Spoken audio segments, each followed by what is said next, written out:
एका साध्या जेवणानंतर काही तासात 4 जणांचा मृत्यू होतो. कारण म्हणून एक विचित्र गोष्ट पुढे येते. बिर्याणीवर कलिंगड.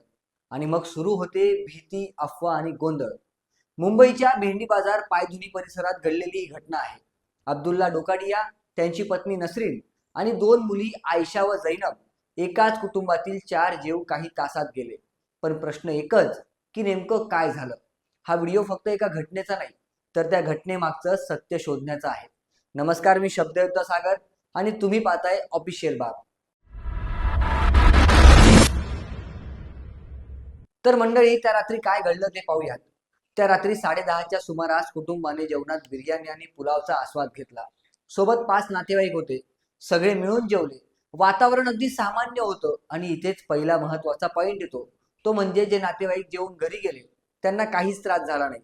म्हणजेच बिर्याणी सुरक्षित होती. विषबाधेची शक्यता इथेच जवळपास संपते. पण पुढचा भाग अधिक महत्वाचा आहे. रात्री 1 ते 1:15च्या दरम्यान घरात फक्त 4 जण होते ज्यांनी कलिंगड खाल्लं. हे कलिंगड अब्दुल्ला यांनी नळ बाजारातून आणलं होतं. यानंतर काही तास सर्व काही ठीक होतं. पण पहाटे चित्र पूर्णपणे बदललं. सकाळी 4 ते 5च्या दरम्यान 4ही जणांना त्रास सुरू झाला. उलट्या, भयंकर जुलाब, शरीरातलं पाणी वेगानं कमी होऊ लागलं. डिहायड्रेशन वाढलं, शरीर अशक्त झालं. स्थिती इतकी गंभीर झाली की 4ही जण बेशुद्ध पडले. त्यानंतर त्यांना रुग्णालयात नेण्यात आलं. पण सकाळी 10:30 ते रात्री 10:30 या 12 तासांच्या आत एका मागोमाग एक 4घांचाही मृत्यू झाला. पण इथेच अनेक प्रश्नांना स्कोप निर्माण झाला आणि नको नको त्या गोष्टी सोशल मीडियावर बोलल्या गेल्या. या सगळ्यावर डॉक्टर काय म्हणाले ते पाहूयात. या प्रकरणात सर्वात महत्वाची गोष्ट म्हणजे डॉक्टरांचं निरीक्षण आहे. जे रुग्णालयाचे वैद्यकीय अधीक्षक डॉक्टर संजय सुरासे यांनी स्पष्ट सांगितलं की ही साधी फूड पॉयझनिंग नाही. कारण सामान्य अन्न विषबाधेमध्ये असा जलद बिघाड होत नाही. रुग्ण इतक्या पटकन गंभीर होत नाही. मग त्यात नेमकं काय वेगळं होतं? तर रुग्णामध्ये न्यूरोलॉजिकल डिक्लाइन दिसला. म्हणजे मज्जासंस्थेचं कार्य मंदावलं. मग ते बेशुद्ध झाले. किडनीवर गंभीर परिणाम झाला. त्यात सेव्हरली इम्पॅक्टेड किडनीज असा उल्लेख करण्यात आलाय. रक्तात ऍसिडोसिस आढळलं. म्हणजे शरीरातील ऍसिड लेवल धोकादायक पातळीवर गेली होती. हे सगळं एकाच दिशेनं इशारा करतं.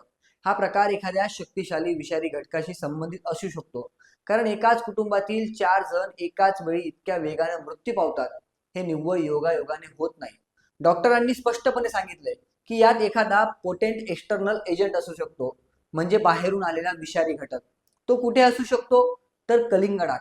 पण एक गोष्ट नीट समजून घ्यायला पाहिजे की कलिंगड स्वतः घातक नाहीये, पण त्यामध्ये मिसळलेलं रसायन धोकादायक असू शकतं.